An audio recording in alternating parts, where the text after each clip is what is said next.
నమస్కారం. One TV news కి స్వాగతం. హెడ్లైన్ చూద్దాం.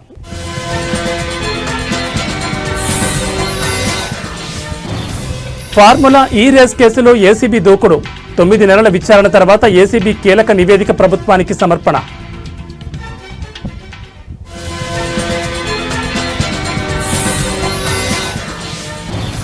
గ్రూప్ 1 పై హైకోర్టు సంచలన వ్యాఖ్యలు. టీజీపీఎస్సీపై తీవ్ర అసహనం.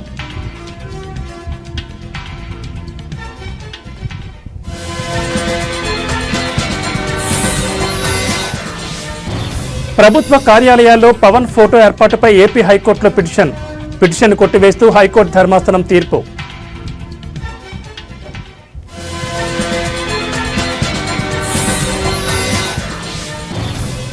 నయనతారకు నోటీసులు పంపిన మద్రాస్ హైకోర్టు. నెట్ఫ్లిక్స్ డాక్యుమెంటరీతో చిక్కుల్లో లేడీ సూపర్ స్టార్.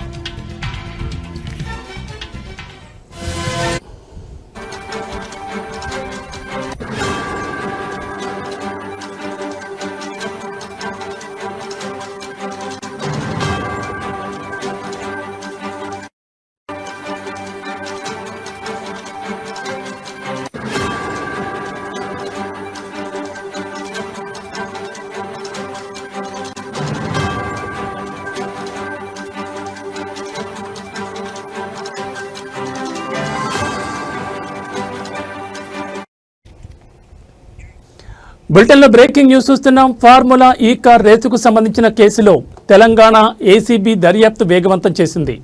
సుదీర్ఘంగా 9 నెలల పాటు సాగిన విచారణ అనంతరం ఈ కేసులో కీలక నివేదికను ఏసీబీ ప్రభుత్వానికి సమర్పించింది. నివేదికలోని అంశాల ఆధారంగా అప్పటి మంత్రి కేటీఆర్తో పాటు పలువురిపై ఛార్జ్షీట్ దాఖలు చేయడానికి అనుమతి కోరింది. ప్రభుత్వం నుంచి అనుమతి రాగానే ఛార్జ్షీట్ దాఖలు చేయనున్నట్లు ఏసీబీ వర్గాలు తెలిపాయి. ఈ పరిణామం రాష్ట్ర రాజకీయ వర్గాల్లో తీవ్ర ఉత్కంఠకు దారితీసింది.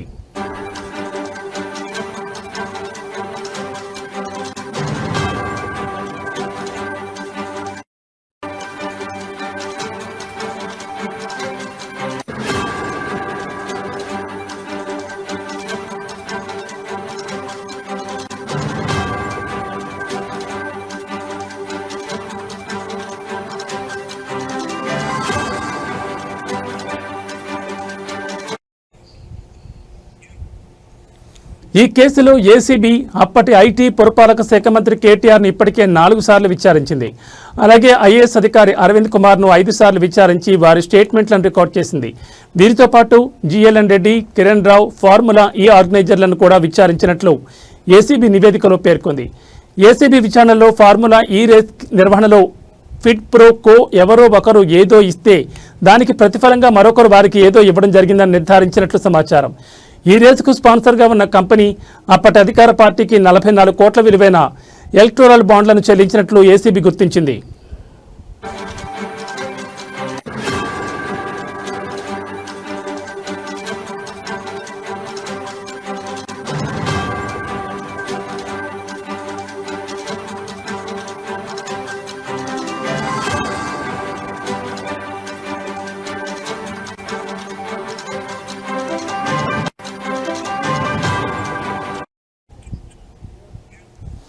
ఈ లావాదేవీలు క్విడ్ ప్రో కోకు నిదర్శనమని ఏసీబీ తన నివేదికలో స్పష్టం చేసింది.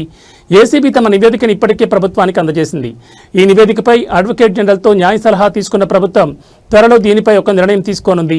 ప్రభుత్వం నుంచి అనుమతి రాగానే కేటీఆర్, అరవింద్ కుమార్ సహా నిందితులపై ఏసీబీ ఛార్జ్షీట్ దాఖలు చేస్తుంది. ఈ కేసులో కఠిన చర్యలకు ప్రభుత్వం సిద్ధంగా ఉన్నట్లు తెలుస్తోంది. ప్రస్తుతం ఈ నివేదికను గవర్నర్ కూడా ఏసీబీ అందజేసినట్లు సమాచారం.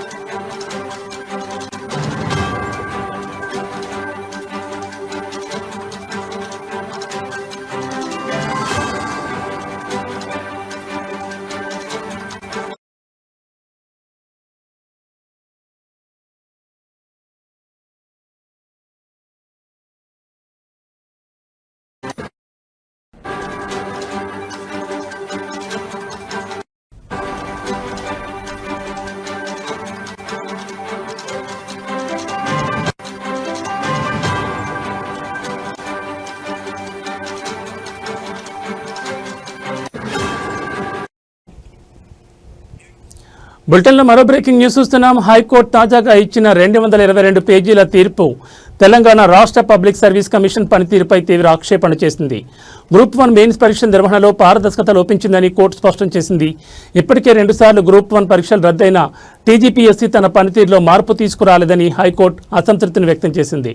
గత అనుభవాలను పరిగణలోకి తీసుకుని జాగ్రత్తగా వ్యవహరించాల్సి ఉండగా మళ్లీ నిర్లక్ష్యంతో ముందుకు సాగిందని కోర్టు విమర్శించింది.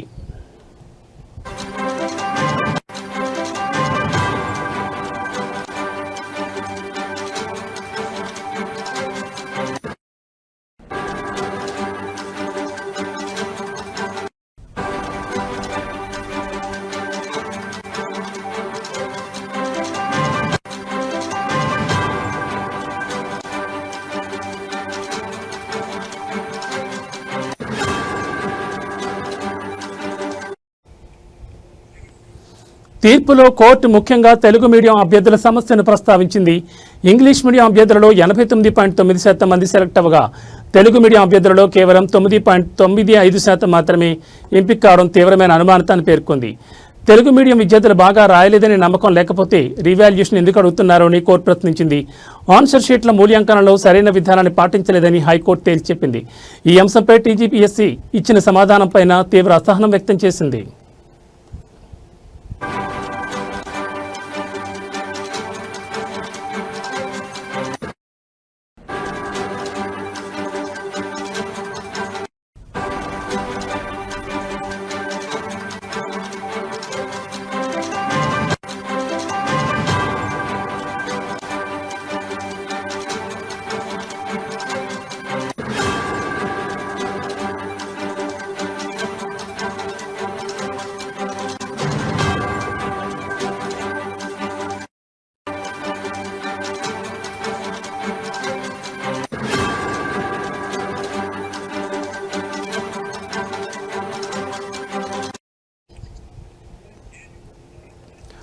ఆంధ్రప్రదేశ్ పబ్లిక్ సర్వీస్ కమిషన్లో గ్రూప్ 1 నియామకం 3 దశల్లో జరుగుతుంది.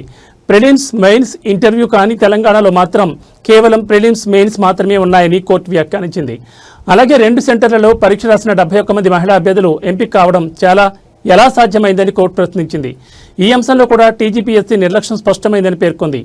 రోజుకు 12 గంటలు కోచింగ్ సెంటర్లలో శ్రమిస్తున్న యువతను టీజీపీఎస్సీ నిర్లక్ష్యం తీవ్రంగా నష్టపరిచిందని హైకోర్టు వ్యాఖ్యానించింది.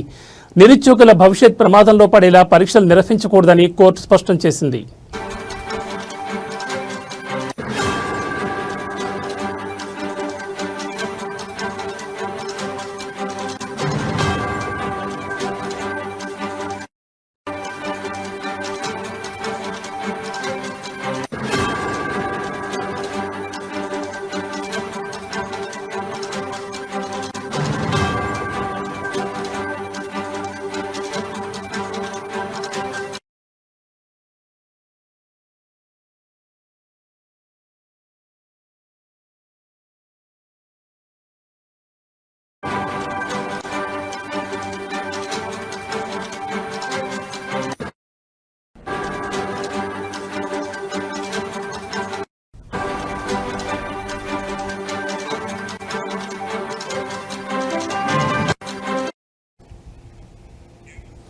బులెటిన్లో మరో బ్రేకింగ్ న్యూస్ చూస్తున్నాం. ప్రభుత్వ కార్యాలయాల్లో డిప్యూటీ సీఎం పవన్ కళ్యాణ్ ఫోటోను ఏర్పాటు చేయడానికి సవాల్ చేస్తూ దాఖలైన ప్రజా ప్రయోజన వ్యాజ్యాన్ని AP high court తోసిపుచ్చింది.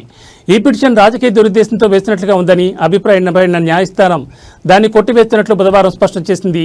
Deputy CM photo పెట్టకూడదని చెప్పేందుకు చట్టపరమైన నిబంధనలు ఎక్కడున్నాయని ఈ సందర్భంగా ధర్మాసనం పిటిషనర్ను ప్రశ్నించింది.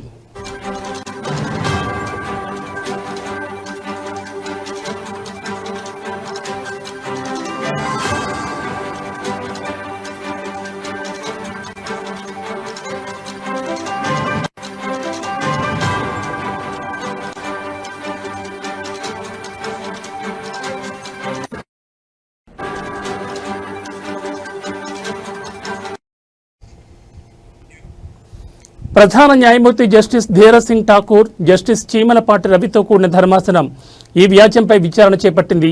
ప్రభుత్వ కార్యాలయాల్లో పవన్ కళ్యాణ్ ఫోటో ప్రదర్శనకు చట్టబద్ధమైన అనుమతులు లేవని, దీనిపై ప్రభుత్వం ఒక స్పష్టమైన విధానం రూపొందించే వరకు ఆ ఫోటోలను తొలగించేలా ఆదేశాలు ఇవ్వాలని రైల్వే విశ్రాంత ఉద్యోగి వైకొండరావు ఈ పిటిషన్ దాఖలు చేశారు. ఇందులో సాధారణ పరిపాలన శాఖ ముఖ్య కార్యదర్శితో పాటు పవన్ కళ్యాణ్ కూడా వ్యక్తిగత హోదాలో ప్రతివాదిగా చేర్చారు.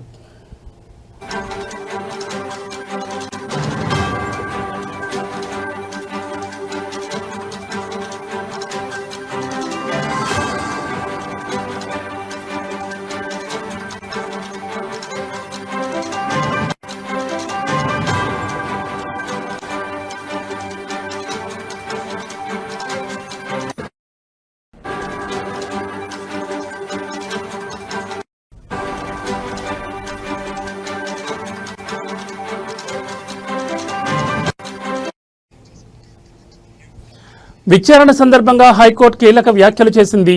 నిజమైన ప్రజా ప్రయోజనాలున్న వ్యాఖ్యలను మాత్రమే న్యాయస్థానాలు పరిగణలోకి తీసుకుంటాయని స్పష్టం చేసింది. రాజకీయ లక్ష్యాలను సాధించుకోవడానికి కోర్టులను ఒక వేదికగా మార్చుకోవడం సరైన పద్ధతి కాదని హితవు పలికింది. సమాజానికి మేలు చేసే అంశాలపై దృష్టి సారించాలని, అనవసర వ్యాఖ్యలతో కోర్టు సమయాన్ని వృధా చేయొద్దని సూచిస్తూ పిటిషన్ను డిస్మిస్ చేసింది.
బులెటిన్లో మరో బ్రేకింగ్ న్యూస్ చూస్తున్నాం. ప్రముఖ సినీ నటి, లేడీ సూపర్ స్టార్ గా పేరు పొందిన నయనతార న్యాయపరమైన చిక్కుల్లో పడ్డారు. ఆమె జీవితం ఆధారంగా ప్రముఖ ఓటీటీ ప్లాట్ఫామ్ నెట్ఫ్లిక్స్ లో విడుదలైన Nayanthara beyond the fairy tell అనే డాక్యుమెంటరీ తాజా వివాదానికి కేంద్ర బిందువుగా మారింది. ఈ డాక్యుమెంటరీలో తమ సినిమాలకు సంబంధించిన క్లిప్లను అనుమతి లేకుండా ఉపయోగించుకున్నారని ఇద్దరు నిర్మాతలు కోర్టును ఆశ్రయించడంతో ఈ విషయం వెలుగులోకి వచ్చింది.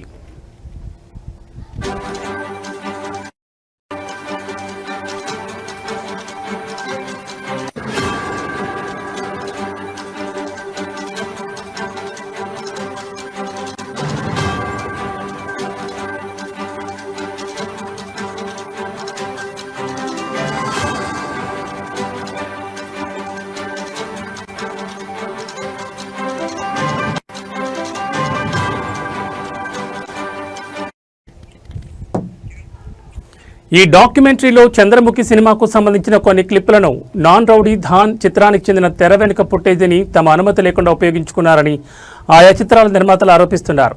ఇది కాపీరైట్ నిబంధనలను ఉల్లంఘించమేనని వారు పేర్కొన్నారు.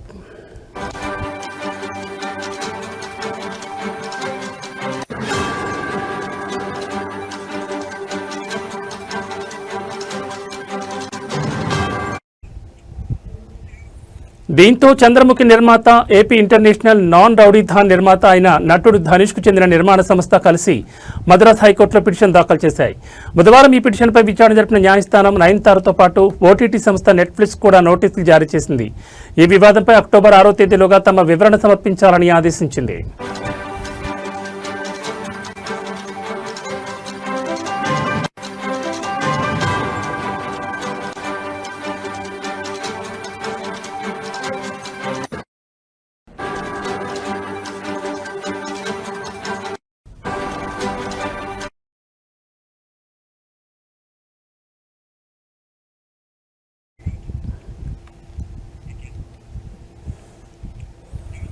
వరంగల్ ఉమ్మడి జిల్లాలో యూరియా కొరత రైతన్నలకు పడరాని పాట్లు తెచ్చిపెడుతోంది. ఖరీఫ్ సీజన్లో పంటల సాగు విస్తీర్ణం పెరిగినా దానికి తగినంత యూరియా సరఫరా లేకపోవడంతో రైతులు తీవ్ర ఇబ్బందులు పడుతున్నారు. ఉమ్మడి వరంగల్ జిల్లాలో ఈ సీజన్లో దాదాపు 16.7 లక్షల ఎకరాలకు పైగా పత్తి, మొక్కజొన్న, వరి పంటలు సాగు చేశారు. పంటలకు యూరియా వేయాల్సిన సమయం కావడంతో రైతులు ఎరువుల కోసం ఆందోళన చెందుతున్నారు. గత నెల రోజుల నుంచి సొసైటీల వద్ద ప్రధాన రహదారులపై నిరసనలు, ఆందోళనలు కొనసాగుతున్నాయి. యూరియా కోసం రైతులు రాత్రంతా నిరీక్షించాల్సి వస్తోంది. ఉదయం లైన్లలో నిలబడినా యూరియా దొరుకుతుందన్న గ్యారంటీ లేదు. సరిపడా యూరియా లేకపోవడంతో వ్యవసాయ శాఖ అధికారులు ఉక్కిరిబిక్కిరవుతున్నారు. రైతులు తమ డిమాండ్లను వెంటనే పరిష్కరించాలని కోరుతున్నారు. సరైన సమయంలో యూరియా అందకపోతే పంట దిగుబడిపై తీవ్ర ప్రభావం చూపుతుందని రైతులు ఆవేదన వ్యక్తం చేస్తున్నారు. ప్రభుత్వం ఈ సమస్యపై తక్షణమే దృష్టి సారించి యూరియా సరఫరాను పెంచాలని వారు డిమాండ్ చేస్తున్నారు. రైతుకు ఫోన్ లేదు, అత్తు లేదు, పిండి బస్తాలు అత్తు లేదు, దొరకలేదు. నిన్న మర కొట్టిళ్ళు ఇది కాదు రేపు రాబో అది రకం అన్నారు. ఇది కాదు వెళ్ళిపోయినా మళ్ళీ వచ్చిన 6 గంటలు వచ్చిన ఎన్ని కడితే వేరే ఒక్క బత్త రాలేదు. ఒక్క బత్త రాలేదు సార్. అవినీతికి వ్యతిరేకంగా పోరాడి తమ నిరసనతో ఏకంగా ఒక దేశ ప్రధాని పదవి నుంచి దిగిపోయేలా చేసిన నేపాల్ యువత ప్రపంచానికి యూత్ పవర్ ఏంటో చాటి చెప్పారు. గత కొన్ని రోజులుగా నేపాల్లో ప్రభుత్వంపై, ముఖ్యంగా ప్రధాని కేపీ శర్మ ఒలీపై యువత భారీ స్థాయిలో నిరసన తెలిపింది. ప్రధాని ఒలీ ప్రభుత్వం తీవ్ర అవినీతికి పాల్పడుతోందని, ప్రభుత్వ నిర్ణయాలు ప్రజలకు వ్యతిరేకంగా ఉన్నాయని ఆరోపిస్తూ నేపాల్ యువత రోడ్లపైకి వచ్చి గళం విప్పింది. సామాజిక మాధ్యమాల ద్వారా పెద్ద ఎత్తున సమీకరణ చేసుకున్న యువత నిరసనలు, ధర్నాలతో ఖాట్మాండ్ నగరం దద్దరిల్లింది. ఎలాంటి రాజకీయ పార్టీ మద్దతు లేకుండా కేవలం యువత స్వచ్ఛందంగా చేపట్టిన ఈ ఉద్యమం అనూహ్యంగా విజయం సాధించింది. యువత నుంచి వచ్చిన తీవ్ర ఒత్తిడి, దేశవ్యాప్తంగా పెరిగిన వ్యతిరేకతను చూసి మరో దారి లేక ప్రధాని కేపీ శర్మ ఒలీ తన పదవికి రాజీనామా చేశారు.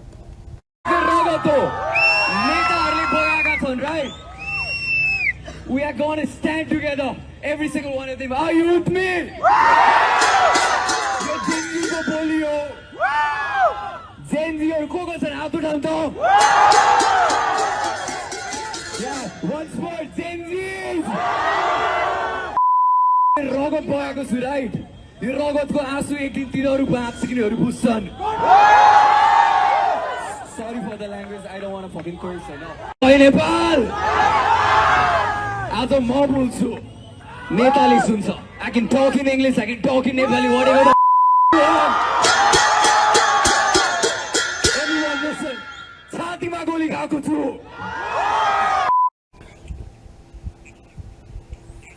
మన్యం జిల్లాలోని కస్తూరు గ్రామంలో సరైన రహదారి సౌకర్యం లేకపోవడంతో గిరిజనులకు డోలిమోతల కష్టాలు తప్పడం లేదు. తాజాగా తీవ్ర అనారోగ్యంతో బాధపడుతున్న ఒక వ్యక్తిని ఆసుపత్రికి తరలించేందుకు గ్రామస్తులు డోలి మోయాల్సి వచ్చింది. కస్తూరు గ్రామానికి చెందిన సురేష్ అనే వ్యక్తికి ఉన్నట్టుండి తీవ్ర అనారోగ్యం పాలయ్యాడు. తక్షణమే ఆసుపత్రికి తరలించాల్సిన పరిస్థితి ఏర్పడింది. అయితే గ్రామానికి రోడ్డు మార్గం లేకపోవడంతో అంబులెన్స్ చేరుకోలేకపోయింది. దీంతో గ్రామస్తులు సురేష్ను ఒక డోలిలో పడుకోబెట్టి సుమారు 2 కిలోమీటర్ల మేర కొండ మార్గంలో కిందకు మోసుకొచ్చారు. కొండ కిందకు చేరుకున్న తర్వాత అక్కడి నుంచి ఆటోలో అతన్ని కురుపాం ఆసుపత్రికి తరలించారు. ఈ సంఘటన మరోసారి మారుమూల గిరిజన గ్రామాల్లో నెలకొన్న కనీస వసతులు లేమిని ఎత్తి చూపుతోంది.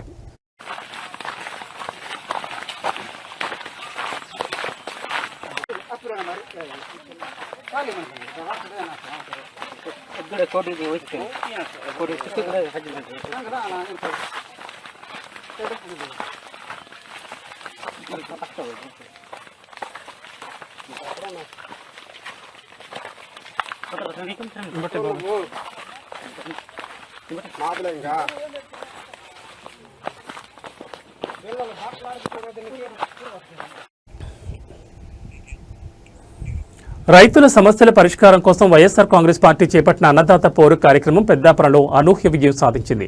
పెద్దాపురం నియోజకవర్గ ఇన్ఛార్జ్ దౌలూరు దర్బాబ్ ఆధ్వర్యంలో జరిగిన ఈ భారీ నిరసన కార్యక్రమం కూటమి నాయకుల్లో గుబురు పుట్టించిందని రాజకీయ వర్గాల్లో చర్చ జరుగుతోంది. పెద్దాపురంలోని ఆర్డీఓ కార్యాలయం వరకు వైఎస్ఆర్సీపీ శ్రేణులు, రైతులు భారీ ఊరేగింపుగా వెళ్లారు. ఈ కార్యక్రమంలో జిల్లా వైఎస్ఆర్సీపీ అధ్యక్షుడు దాడిశెట్టి రాజా, జగ్గంపేట, ప్రతిపాడు నియోజకవర్గాల నాయకులు, పార్టీ కార్యకర్తలు పెద్ద సంఖ్యలో పాల్గొన్నారు. నిరసనకారుల సంఖ్య చూసి అందరూ ఆశ్చర్యపోయారు. ప్రభుత్వం రైతులను పట్టించుకోవడం లేదని, వారి సమస్యను పరిష్కరించడంలో పూర్తిగా విఫలమైందని నాయకులు ఆరోపించారు.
ఇవి బులెటిన్ విశేషాలు. మరో బులెటిన్లో మళ్ళీ కలుసుకుందాం. నమస్కారం.